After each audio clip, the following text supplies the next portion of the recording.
un monsieur, un individu comme Elie Bilobé, il vient s'asseoir dans une télévision, il dit qu'il est Kanto. Elie Bilobé, le seul emploi qu'il a pu avoir dans sa vie, c'est d'avoir été conseiller municipal. Il n'a jamais travaillé.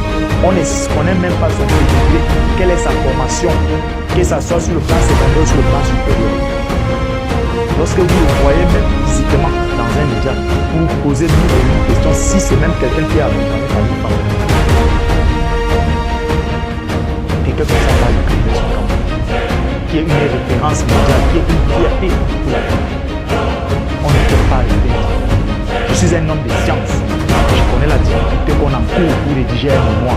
N'en parlons pas d'une thèse lorsque vous avez été confronté à un grave, à un jury. Chers écoutes, ne laissons pas les postures, la forfaiture, le clientélisme et la mansuétude prendre le corps. Je vous le réitère, quand on ne sait pas, ce n'est pas tout. Avant les indépendances, il a vécu ses indépendances.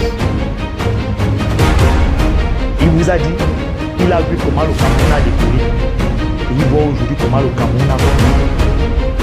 Il ne peut pas rester insensible à ça.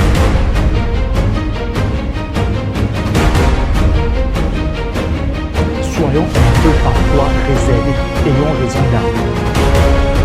Parce que je tombe tenu. C'est vrai, vous avez même posé la question de savoir que vous Elie Bilobé pour parler de Lumbakaka. Mais ça en vaut la peine. Mon Dieu. Elie Bilobé, il n'est ni un studio, il est dans un domicile familial où on lui a donné une chambre. Il n'est pas marié, il n'a pas d'enfant. Socialement, il n'est même pas reconnu. Quels sont ses actifs? Je l'ai rencontré un jour au niveau du Piton.